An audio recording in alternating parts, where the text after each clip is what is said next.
સો કેમ છો? સ્વાગત છે તમારું. મિત્રો, આજે એવી ચર્ચા હું કરવા જઈ રહ્યો છું તમારી સામે, તમારા સમક્ષ, કે આપણે ટ્રાવેલિંગ કરતા હોઈએ કે વીકેન્ડમાં આપણે બહાર જમવા જતા હોઈએ અને આજના તમે ન્યૂઝ જોઈ લો. તમે એવી હાઈફાઈ હોટલ, સારી એવી હોટલો હોય છે, એમાં જીવજંતુને અમુક ખેલી હોય છે, એ વસ્તુ નીકળતું હોય છે.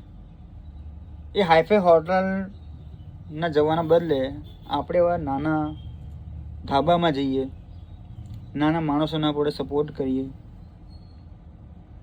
એ લોકો પણ એમની રોજીરોટી ચલાવે છે.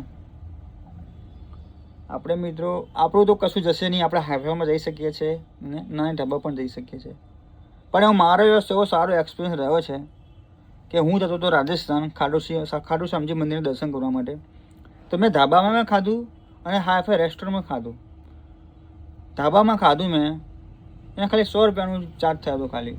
અને એ જ વસ્તુ સારી એવી રેસ્ટોરન્ટમાં મેં ખાધું હતું. મેં ત્યાં હું જમવા ગયો હતો, ત્યાં 250 પ્લસ મારો ચાર્જ થયો હતો.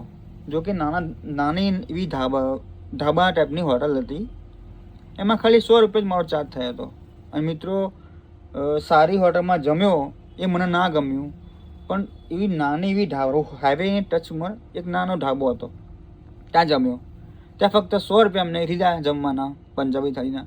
પણ મિત્રો, જે ટેસ્ટ નાના ધાબામાં હોય ને, એવું ટેસ્ટ તમારે રેસ્ટોરન્ટમાં પણ નહીં મળે. મિત્રો, હું તમને આટલું જ કહેવા માગું છું કે આપણે બધા સૌ ભેગા મળીને નાના માણસને સપોર્ટ કરીએ. તો હું તમને એટલું જ કહેવા માંગીશ કે આપણે મોટી જગ્યા કરતાં આપણે નાના ઢાબામાં જવાનું ચાલુ કરીએ. તમે એકવાર ટ્રાય કરો, પછી મને કહેજો કે હું સાચું છું ખોટો છું. નમસ્કાર, મળીએ છે નવા વ્લોગમાં.